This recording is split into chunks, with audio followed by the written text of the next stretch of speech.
Now, The Hunt Palmer Show. Waiting to rise again. You're listening to The Hunt Palmer Show. Brought to you by Corks, Cajun fried fish and shrimp on 104.5 ESPN Baton Rouge. This is the moment you've all been waiting for. Locking down the middle of the day. Live from the Mercedes-Benz of Baton Rouge studio. This is Hunt Palmer. Welcome in. Hunt Palmer coming to you from the Mercedes-Benz of Baton Rouge studio downtown in the capital city on this Friday. Means we're brought to you by Corks, Cajun fried fish and shrimp. Got Jordan Kitchens, Cassie Spazzali back there on the ones and twos. Fired up. You're closing out the work week with us here on 104.5 ESPN. Got lots to do over the next couple of hours and 15 minutes. Luke Johnson going to catch us at a layover. He's coming back from Southern California, Saints and Jags on Sunday from the Dome. Going to get some thoughts on what he saw in California in the preseason opener, what he saw in joint practices with the Rams, which we weren't able to see, and then what he's expecting to see on Sunday from the Dome. So excited to talk with Luke here about 15 minutes from right now. An hour and 15 minutes from now, Preston Guy, TigerBait.com, talking LSU football. Do that with Preston. Got Meet the Freshman, our final installment of that. I'm going to dovetail that into one of the things I wrote for LouisianaSports.net today. So we'll kind of double dip on the LSU freshmen. I'm talking about some of the guys I expect to play, some of the guys you may not expect to play. So we'll do all of that in hour number 2 as well. So lots and lots to do. Let's crank it up the way we do every single day with our Genesis opening drive. It's time for Hunt's opening drive, presented by Genesis of Baton Rouge. All right, let's start with the LSU practice today. We got a chance to go out there on this Friday morning to see LSU work out. First time in 3 days we had seen them. Tomorrow, big scrimmage day for LSU. So today, I think it's very, very fair to call what we watched a walkthrough. It was not. There were some one-on-ones. There was some 7-on-7, but LSU did not have shoulder pads on. The only position group that had shoulder pads on were the wide receivers to obviously help with catching the football. Everybody else was just in helmets.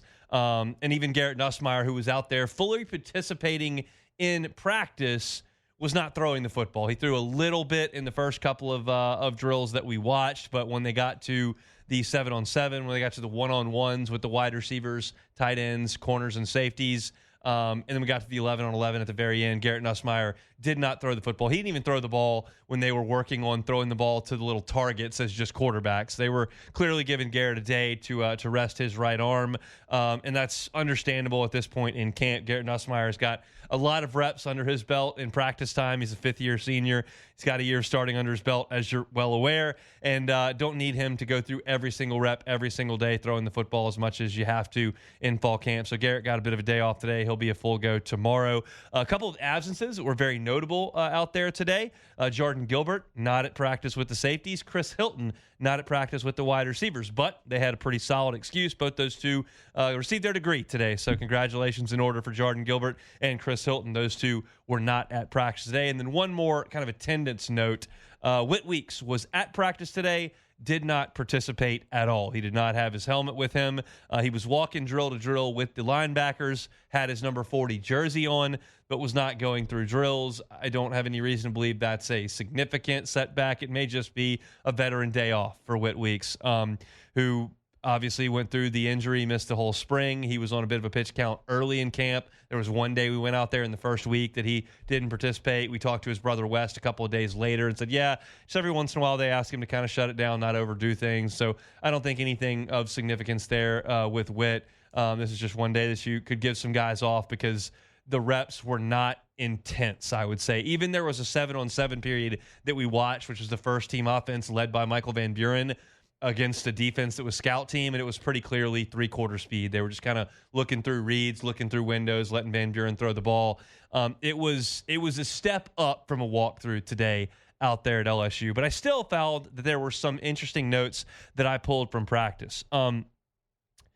DJ Chester and Paul Mabenga are still very much rotating on the offense. And outside of the wide receivers, who there are 6 or 7 guys you want to get action to, and there are only 3 to 4 spots at a time, those guys are clearly rotating, but nobody else is rotating. Nussmeier's clearly the guy. Caden Durham's clearly the guy. Tyree Adams clearly the guy. Braylon Moore, Josh Thompson, Weston Davis clearly the guys. You see out at tight end, Bauer Sharp and Tradez Green, one or the other, but sometimes both on the field. That is all, it appears to me, to be set in stone. Left guard's not. They are competing. And you can take from that whatever it is that you want to take from that, but they are rotating liberally. Like, they both got about 50%. We saw DJ Chester get the majority of the first-team reps a lot early in camp, and I would say over the last 4 or 5 days, you've seen a shift towards closer to 50-50, and I think that's a message to both players. Hey, DJ, like, I know that you started last year. I know that you got most of the first-team reps at left guard early in camp. It's not just yours. And to Paul Mabenga, hey, like, you're in this mix. I know you spent most of early in camp with the twos, but you've got an opportunity to start, so keep working. And both of those guys are rotating at this point at left guard. Another thing, as far as the quote-unquote depth chart goes, the rotation goes, however you want to term that, that is obvious to me, with Whit Weeks out today, Tylen Singleton played alongside West Weeks. It's obvious now. This is not just one day or a couple of drills, or this is evident. They believe Tylen Singleton can help. They think right now at the inside, you've got Whit Weeks, West Weeks, Devon Keys, and Tylen Singleton. Those four are very much the top four on the inside. And I think if West Weeks or Whit Weeks got dinged up, had to miss a little bit of time, I think they feel like Tylen Singleton is ready to go. Now, it makes sense because he and Keys are the two sophomores, second-year players, I should say, I guess.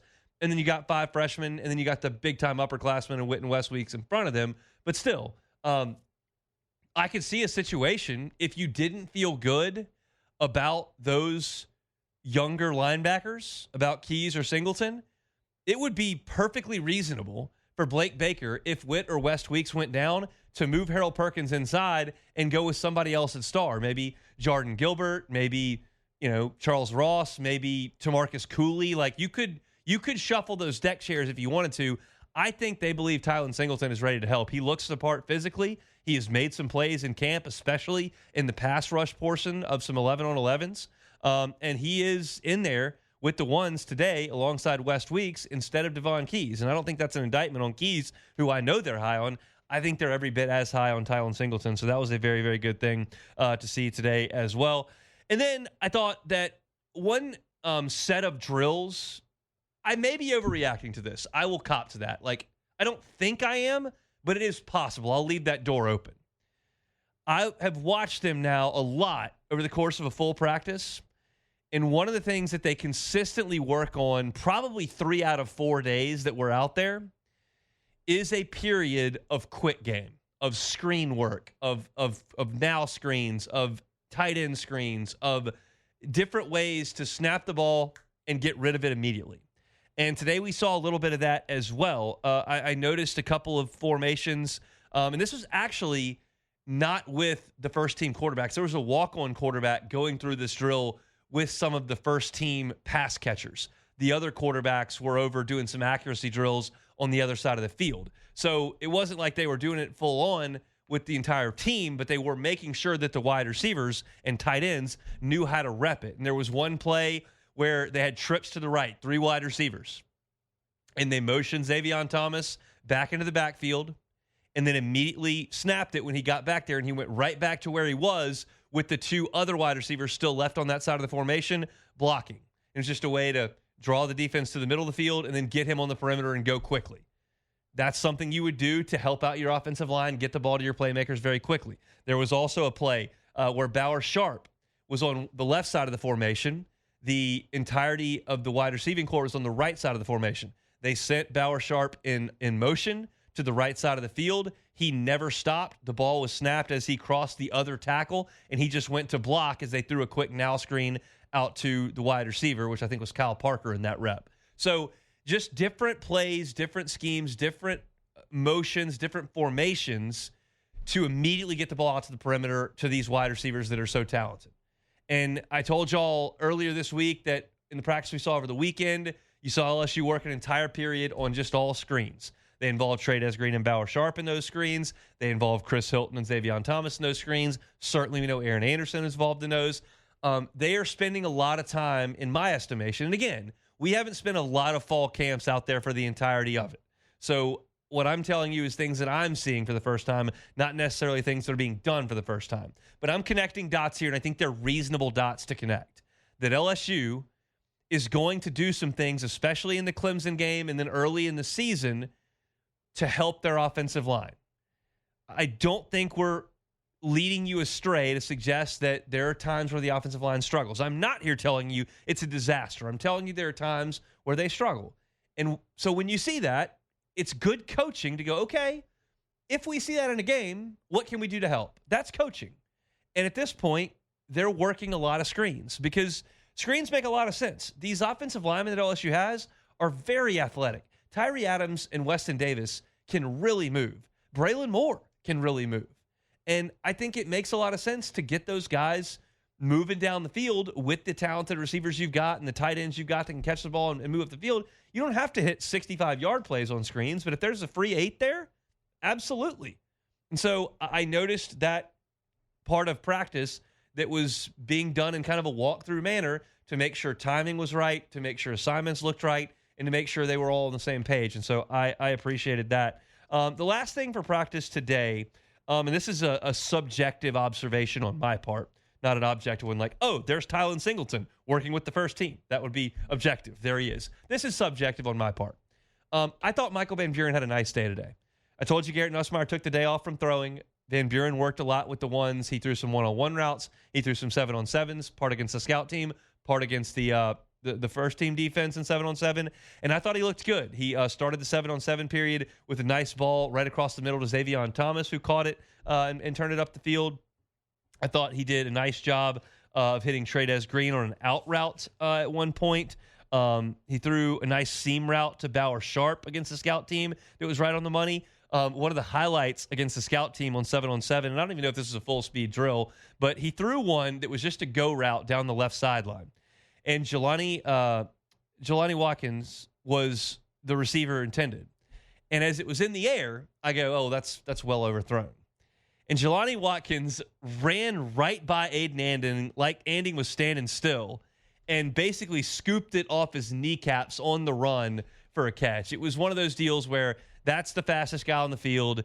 He realized he had to go into the extra gear, and he did it. And it was a great catch. It turned out to be a great throw, and it was a kind of a highlight play of that portion. If you look at the 7-on-7 against the ones, which P.J. Woodland and Mansour Lane were the corners there, threw an in-breaking route to Xavion, as I mentioned, hit Aaron Anderson for 5 yards, then threw a touchdown to Trey'Dez Green, which was a nice throw as well. So I thought Michael Van Buren had a nice day on 7-on-7. That's very different than 11-on-11, but we have highlighted a couple of times where Van Buren has struggled a little bit in 11-on-11. I thought today he looked good. So we wanted to give that hat tip there to Michael Van Buren. All right, that's it for LSU practice today. We're going to talk to Preston Guy an hour from right now about what he's seen from LSU in fall camp. I still want to talk about a couple of freshmen and what we may see from the freshmen when we get to the season. But when we come back, we're going to talk to Luke Johnson, who's coming back from Southern California, talk all things Saints. It's been a lot of happenings since we last talked to Luke, so we'll do that when we come back.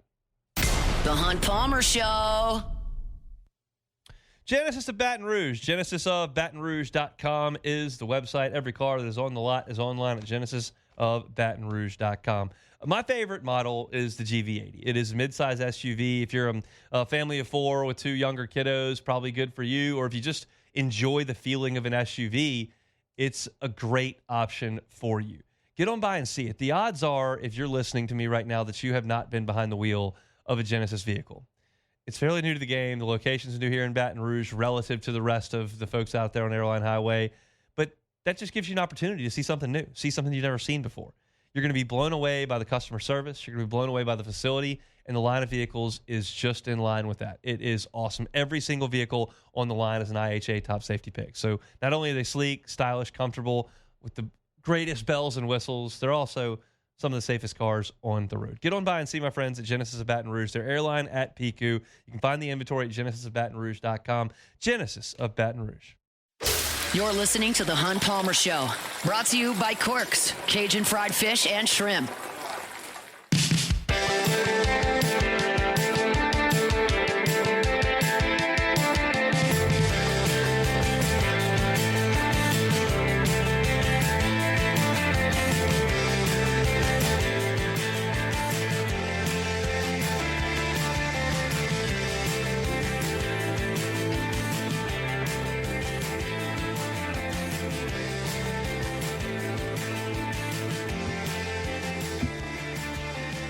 All right, chugging right along here on a Friday edition, brought to you by Corks, Cajun Fried Fish and Shrimp. Get on by for a late lunch there. Government between Foster and Jefferson. If you're looking to eat this weekend, Corks, always a fantastic option. Check out the menu, corksfishandshrimp.com. Let's check in with Luke Johnson, somewhere in this great nation, coming back from South California to South Louisiana. Luke, how we doing?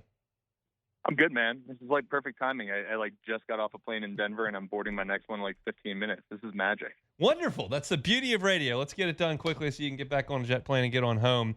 Lot of action since we last spoke. Let's start with the preseason game, and I certainly want to talk about the practice that y'all saw with the Rams because that wasn't available to us like the preseason game was. But preseason game, quarterbacks, what'd you think?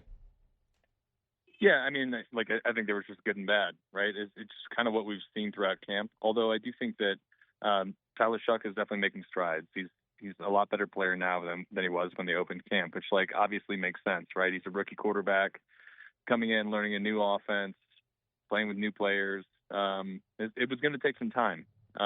So, like I think he's been making a lot of strides in the right direction. I still think like if training camp ends tomorrow, which obviously it doesn't. I still think it'd be Spencer Rattler's job, but I think he's gained a lot of ground. I thought obviously there's the big negative plays from both quarterbacks in that preseason game, the pick six from Tyler Shuck and the strip sack from Spencer Rattler. But, they could do some things. And they were doing it without the full complement of players.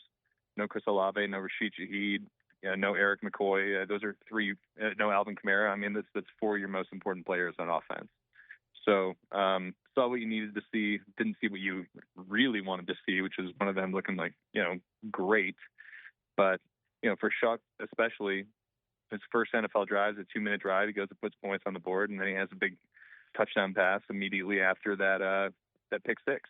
He went 4 for 4 for 80 yards and a touchdown on that drive. Like, I think there's something there you can work with. No doubt. Let's talk on the negative side with the injuries that we saw over the last week. Clapp, IR, Bub Means out for the year, and then Trevor Penning. You're going to have to update me on that. But what do those three mean? Well, Will Clapp wasn't really having a particularly good camp. He's had a lot of snapping issues. I don't necessarily know if he was guaranteed a roster spot. So obviously it hurts to lose veteran depth on your team. But I'm not sure he was guaranteed to be on the team. And same thing with Bub Means. There's somebody who I was really hoping to see a lot more of in training camp, and he just, hasn't really kind of consistently flashed in those practices. And they really need a receiver of his size. So you had two guys there who, I just don't know if that's going to end up having really any legitimate long-term impact on the team. Even though you would like to have a capable veteran backup in case Eric McCoy goes out. The Trevor Penning one is, I think potentially like a big deal. I think he's played really well at guard in camp, but he still needs some more seasoning there. For him to lose, we don't have an exact timeline on this, but let's say it's 6 weeks, right?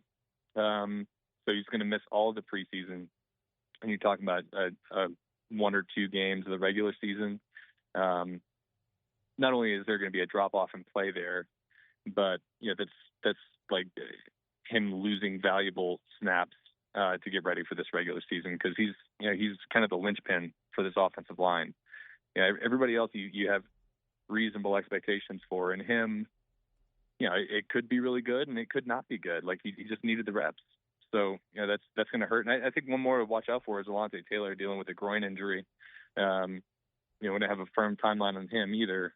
And those things can linger. So, we're keeping an eye out on Ugo Amadi and Terrell Burgess, who are kind of splitting those slot corner star reps that Taylor was taking. But, he's going to be a big-time player in this defense. So, that's really something we got to keep a close eye on.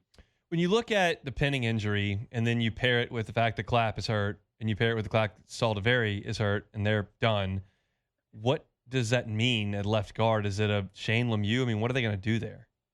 No, I think it's Dylan Radins. Okay.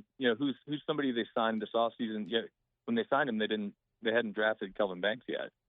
So, when they made that signing, everybody's like, okay, that's a potential starting guard option. He's somebody who's started at guard in the NFL as soon as last year, So, but like it chips away at your depth. I mean, you're talking about, 3 guys in Clapp and Salisbury and Penning who were, starting or going into the season expected to be, top backups. So, I mean, look, offensive line depth is a concern for like 31 NFL teams. And Saints are no different, but like it's like the level of concern. Like, do you feel like I feel okay about it, or do you feel like we need to get guys in here? And based on what we've seen in camp, like I think the Saints should be really worried about their number 2 offensive line. It could be a spot that they're keeping an eye out on these other teams playing their preseason games and seeing who may or may not make a roster, and maybe we see them make some additional moves after cutdown day. You were at the practice with the Rams. I know what I've read, but I don't want to lead you in any way. So what'd you think of the practice with the Rams? Yeah, so they split up into 2 fields. So my colleague Matt Paris and I, split up, and I was watching the Saints defense.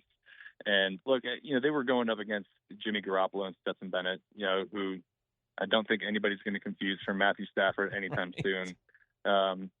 But like, I think they look pretty good, man. Like, and that's just kind of been a consistent theme throughout camp. And you wanted to see that against a team like the Rams that has, even without Stafford, has some star power on its offensive roster. Kyron Williams, Devontae Adams, and Puka Nacua. Tutu Atwell had a nice season for him. They got some nice offensive linemen. So, like Chase Young dominated. He had like 5 pressures, 2 sacks, and 3 pass breakups. Julian Blackmon had an interception in his 3rd straight day of training camp practice. I think he's up to 5 for training camp. Like, he looks like a dude. And he's a guy who played really well for Indianapolis, and he dealt with injuries, and he's been, kind of signing these 1-year deals. But I think putting him into this Brandon Staley scheme is going to be really good for him. So, I think I feel pretty good about their defense just being a feisty group. Like, I don't think I'm willing to say they're going to be like a top 10 defense, but like, I think they could sneak into the top half of the league in, some important stats. Because we've seen guys who, have kind of underperformed to this point in their career, who are kind of written off, look really good in this scheme. I think Staley's just a smart coach, and he knows how to get the most out of these guys. As far as the other side of the field where Matthew was, that's the part that I read some about. Yeah. Well, Rams have a really good front. Yes. And they were giving the Saints problems. And it's not the first.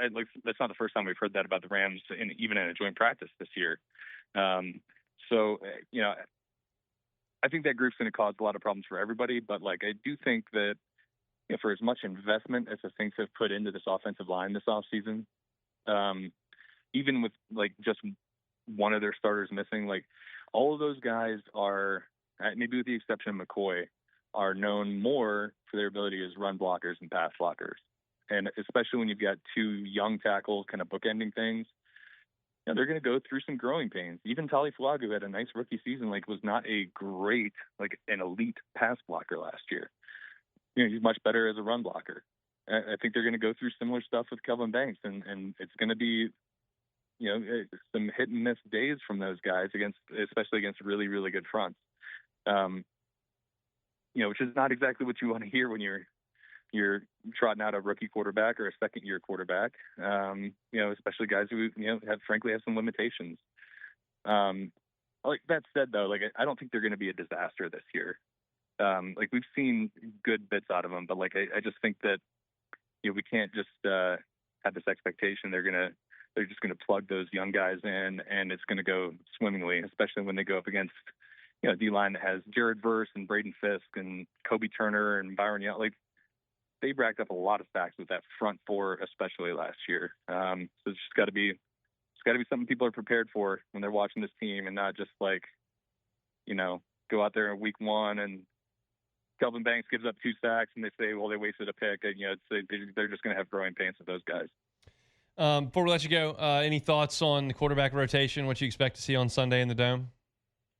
We haven't gotten any word from Kellen Moore, who's just like, just frankly just refusing to give us any sort of fun information to work with. Yep. But I would expect it to be Tyler Shuck. I would think they'd give each guy one turn through the rotation as a starter in the preseason, which is kind of how they've been doing it throughout training camp. And then, maybe it would be next week where they're like, we're gonna name a starter and we're gonna roll with it. We got to get ready. I just don't know. I don't have a feel for how Kellen Moore treats the start of the regular season. Has Sean Payton, it was Taysom Hill and Jameis Winston. I think Sean Payton named the starter after week 2. But I don't know if it's going to be the same thing with Kellen Moore. But I still expect it to be Shuck with the ones on Sunday against the Jaguars. We shall see. Fly safe. Enjoy this football on Sunday, and we'll talk next week. Thanks, buddy. See you. Luke Johnson with The Advocate at @ByLukeJohnson on Twitter, where you can find him. A lot of good work for the Saints in Southern California. Got some practice in before the Chargers game. Got a joint practice in with a really talented team in the Rams. Now they come back and get ready for Jacksonville, and we'll be watching. I would tend to agree with that assessment that you'll see Shuck with the first team. If you don't see Shuck with the first team, I think that's a huge message that Kellen Moore will be sending. That Spencer Rattler's his guy, but I think that he wants to probably evaluate both of them in those circumstances. So I'll give you my thoughts on Saints-Jags in the second hour, but that's appreciate Luke for making some time with us. Like, he had a quick connection there in Denver, and we were able to squeeze in 12 minutes with him there, so we appreciate Luke for making a little bit of time for us today. All right, we will step aside. When we come back, we'll talk a little bit about the last 2 freshmen on the list, both of whom play the same position, but in very different positions right now. And we'll talk about the freshmen as a whole, who's expected to play. That's next. The Hunt Palmer Show. Love telling you about my friends at Genesis of Baton Rouge. GenesisofBatonRouge.com is that website. Every car that's on the lot is online at GenesisofBatonRouge.com. I love telling you about the warranty that they've got. They've got the powertrain warranty, 10 years, 100,000 miles. They've got the bumper-to-bumper warranty, 5 years, 60,000 miles. They've got enhanced roadside assistance, 5 years, unlimited miles, so you're not getting stranded on the side of the road in a Genesis. And also your complimentary scheduled maintenance, which can be valet. They'll come get it and bring it back to you. That's just the degree of service that you're going to get from Genesis of Baton Rouge. It's America's best warranty, and it's right there at Genesis. Go by and see it. The dealership, it feels like a spa. It's gorgeous. The ambiance great. They got a great scent in there. And they've also got some wonderful little secluded areas where if you need to get a little bit of work done while you're there, you can do that. That is very much a possibility at Genesis. It's an amazing line of vehicles. The entire line, IHA top safety picks. You can go out and see them, airline at Pico. It's Genesis of Baton Rouge. Find them online, genesisofbatonrouge.com. You're listening to The Hunt Palmer Show, brought to you by Corks, Cajun fried fish and shrimp.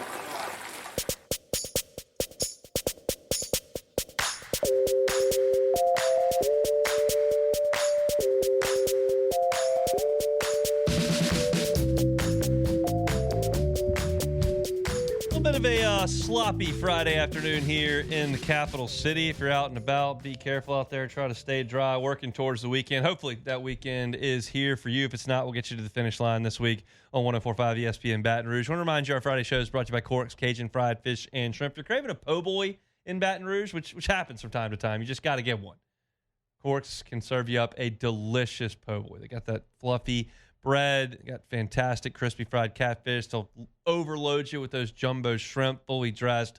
It is a great po' boy. If you just want the shrimp platter, they can do that. If you just want the catfish platter, they can do that as well. Got those shoestring fries and all the sauces you could want. My personal favorite is the Cork sauce. It's got a little bit of a kick to it. Got the tartar sauce, obviously cocktail sauce as well, and they can help you out with just traditional ketchup if that's your style. Corks between Foster and Jefferson on Government. I'll always tell you, they're happy to do some catering for you as well, whether it's a birthday party. Tailgates are coming up very, very rapidly. Going out to catch some high school football and want to feed a whole group, Corks can help you with that. Get you those big trays of the shrimp, catfish, fries, honey butter rolls, all of it. CorksFishandShrimp.com is that website. All right, let's one more time. Meet the freshmen. Meet the freshmen. Freshmen, meet the freshmen. They're the newest Tigers on the team. Got a couple of big boys to introduce you to in our final edition this year of Meet the Freshmen. Solomon Thomas and Carius Kern will be your first two. Let's first talk about Solomon Thomas because that's kind of an open and closed shape case at this point. Solomon Thomas, a guy that was committed to Florida State, big-time recruit, was a 5-star by ESPN, high 4-star by On3, 24/7, and Rivals. Number 2 players positioned by Rivals. Number 5 players positioned by On3. Number 4 players positioned by ESPN, 2 at 24/7. So you get the point. Top 5 position nationwide by any service that you looked at. He was listed at 6'3", 335 pounds by his recruiting profile, and LSU flipped him late. You had a big overturn on the Florida State staff offensively after they were just putrid last year, and the Jacksonville native ended up at LSU, and it just so happens that Alex Atkins, former offensive line coach there, ended up at LSU as well. And I think there was a sincere thought that Solomon Thomas would push for some playing time this year.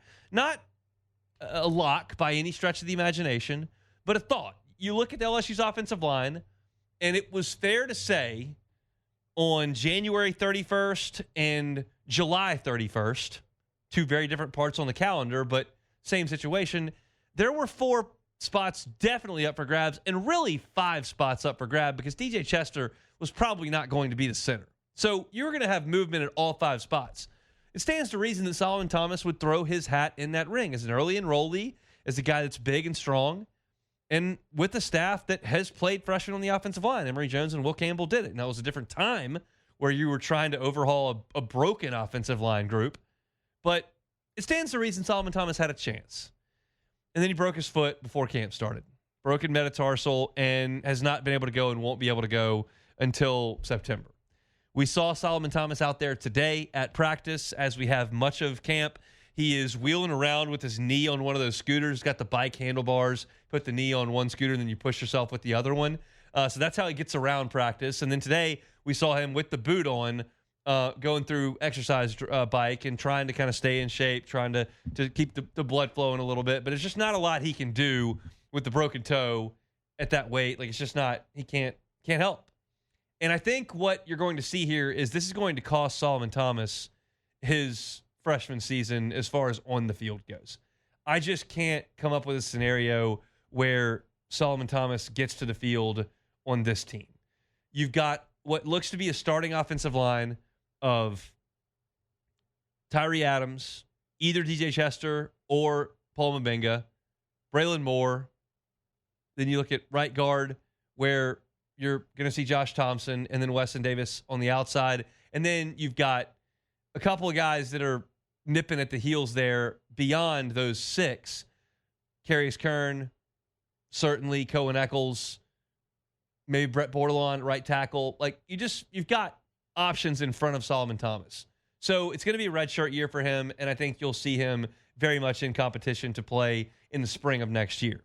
Now, Carius Kern is the other guy in this offensive line class as you look at it and go, that guy might be able to play. Kern, number 2 player at his position by Rivals, number 3 by 24/7, number 2 by On3. One of the best interior offensive linemen in the country coming out of Marion, Arkansas. Freak athlete, can do backflips, can run. I heard earlier, like 3 weeks ago, we were talking to Tyree Adams, who said he's the strongest freshman, talking about Carius Kern, that I've ever seen at LSU. And that's impressive. And those are the things you can't teach. You can't teach a guy to do the backflip at that size. You can't teach the strongest LSU freshman. Like, these are things that he's worked for and partly has been blessed with. But there's still a ways to go with Carius Kern. He has spent almost all of his time that I've seen at left tackle, which means he's the backup to Tyree Adams there. He is not, where I've been watching, played any guard. I'm not ruling it out completely, but I haven't seen it. So right now, he's not one of their top 6 guys. Maybe 7th or 8th, probably 7th or 8th, maybe 6th if it's left tackle. But he's having some pre-snap issues, had a couple of false starts, got pulled out of a drill last week, had to go run laps. But he's a really talented guy who's really physical, is not prototypical tackle size, but is physically gifted. And I think a lot of people are saying, hey, all I read about is how the guards are struggling. I see Josh Thompson's having trouble with Bernard Gooden. I see that you're still having a competition between DJ Chester and Paul Mabinga. Both those guys played a lot last year at the end of the season. Neither did an awesome job. Like, it just feels like there are real issues at guard. Just put Carius Kern in there. And I understand that. And I understand where LSU fans come from. And this is not an LSU thing. This is a national thing with programs that recruit on an elite level. Because when you see a 4- and 5-star prospect come in, and Kern's a 5-star by on 3, when you see them come in, your inclination is just get them on the field. You think about, DJ Welter playing over Kendall Beckwith, and you think about the impact that Derek Stingley made, and you look at Leonard Fournette, and you think that, Will Campbell's a 5-star, bang, he starts. Like, just get those guys out there. And I'm not like, I get it. I'm pro 5-star. You're not going to find a lot of guys more pro 5-star than me. I believe fully that my 5-star army is going to beat your 3-star army that cares a lot. Not every time, but a lot. And I'm a believer that your 3-star army, no matter how much they care, is not going to win a national championship. So I'm all about it. But Brad Davis looks at these guys every single day. He looks at them in the weight room. He looks at them on film. He looks at them in one-on-ones and 11-on-11. And right now, he believes there are better options than Carius Kern at the interior of the offensive line and certainly at left tackle. So I believe there's a reasonable chance Carius Kern makes his way into the lineup on this team. I also believe that reasonable chance is remote, if that makes sense. Like, I think it's far less than 50% that Carius Kern is a starter on this team in October. I'm not ruling it out. I'm ruling Solomon Thomas out. And I think he's going to be healthy in 2 weeks, but I'm ruling him out. I don't think you can miss an entire camp at that position, at that age, and be a viable substitute candidate on the offensive line. Kern's been here since the spring. Physically, he's probably pretty close to being ready to go. And if they're just a disaster up front, you may see drastic measures. But it's going to take drastic measures, I think, to get him on the field. So right now, I think LSU is pretty well set at offensive line with the top 6 guys. And I don't think that Solomon Thomas or Carius Kern is cracking that. But, they are monster talents. And we know you've got to be good up front to win championships. And I believe that Brad Davis is continuing to restock the shelves to give you the feeling that they should be really good up there. It remains to be seen. I've been skeptical about this group all fall. But I think that the recruiting has been good, and those 2 guys are big-time talents. So that's an entire look at Meet the Freshman. Went through 18 guys. Took us 9 days to do it, better part of 2 weeks. And that's the end of camp. LSU's going to scrimmage on Saturday, and then it is full steam ahead getting ready for Clemson 2 weeks from tomorrow. So that's a look at your freshman class. If you liked that and want to go back and check out those every single day, we met 2 freshmen as we went through the entirety of the class. So let's move forward. We'll close out hour number 1 talking about Michigan's sanctions. What'd they get? That's next. The Hunt Palmer Show. You're listening to The Hunt Palmer Show. Brought to you by Corks, Cajun Fried Fish and Shrimp.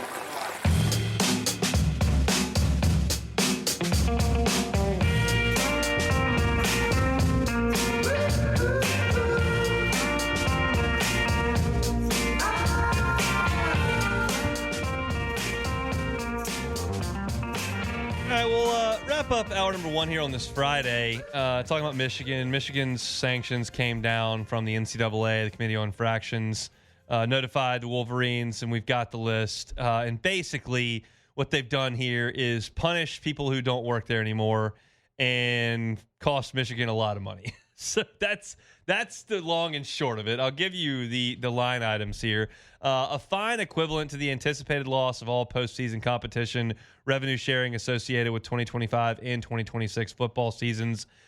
These fines in the aggregate are probably going to cost Michigan about $35 million. They've got a 10-year show cause for Jim Harbaugh. He coaches the Chargers. I think he'll be fine. 8-year show cause for Connor Stallions, who quite honestly got everything he wanted out of this. Michigan won a national championship. He became famous. They made a documentary about him. He's very likely, in my opinion, proud of what he did, not embarrassed that he got a 10-year show cause. That's a guy who is a little bit delusional and is obsessed with Michigan football and would do anything for Michigan to win. And so he went out and cheated, and they won, and he's probably really proud of that. And that's fine if that's the way he wants to look at it. Sharon Moore, they self-imposed 2 games for him. He gets an additional game. Oh, by the way, they get to pick the games, so that's not a punishment either. Michigan doesn't need a coach to beat some of these garbage teams on their schedule, so that's not really a punishment at all. 4 years of probation. We'll see how that goes. Denard Robinson, shoelace. 3-year show cause penalty for him. $50,000 fine plus 10% of the budget for the football program. These fines, scholarships, 10% of those for 25-26. They get a 25% reduction in football official visits for 2025-26, and then a 14-week prohibition on recruiting communication in the football program during a probation period. Here is what I think about all of this. None of this is a deterrent whatsoever for Michigan at all. The punishment Michigan has received for this scandal is that Jim Harbaugh left. Now, he probably would have left anyway, but the fact that he did leave is the most harmful thing to their program. My opinion is that Sharon Moore will probably fail at Michigan. Most coaches fail. His first year was an embarrassment, and I think that that'll probably be more along the lines of what it looks like moving forward. They won't be the worst passing offense in the country for a long time. Do I think they'll be even close to as consistently good as they were under Jim Harbaugh? I do not. And that will likely be truly the punishment for Michigan ultimately. I will also say that I don't have a great solution on punishment for things like this, because likely the most punitive thing you could do would impact a lot of people that were not involved in this at all. The freshmen who just enrolled at Michigan have nothing to do with the fact that Connor Stallions drove around the country with binoculars. Like that, they didn't do that.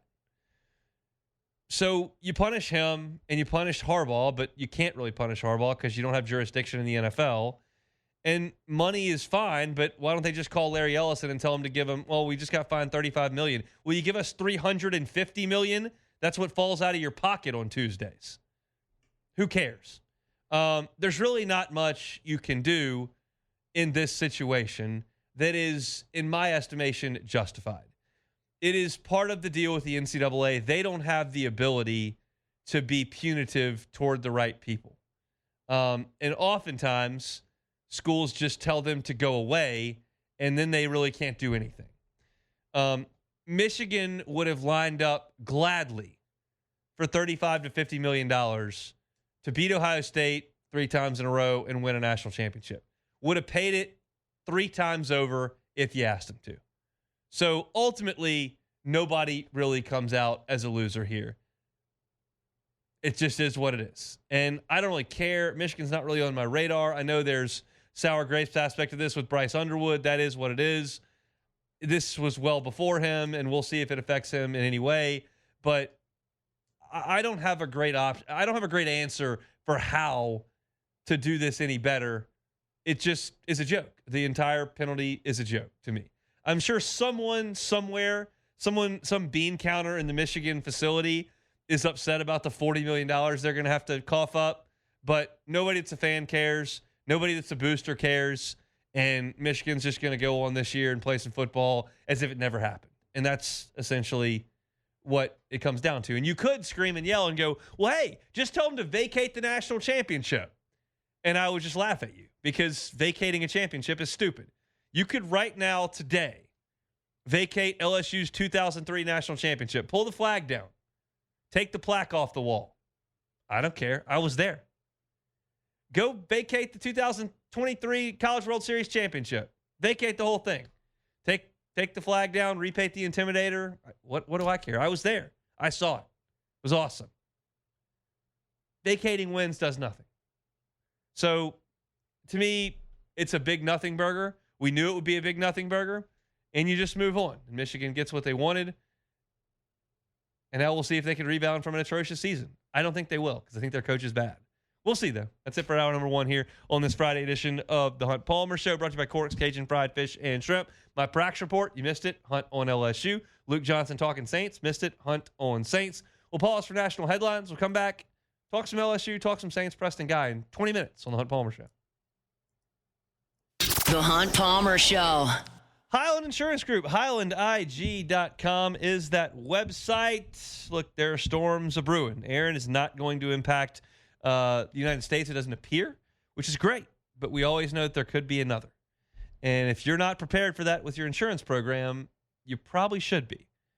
If your broker just showed up with the renewal, said, here's what it costs, sign here, and you're just not really sure what the details of that policy say, could be an issue.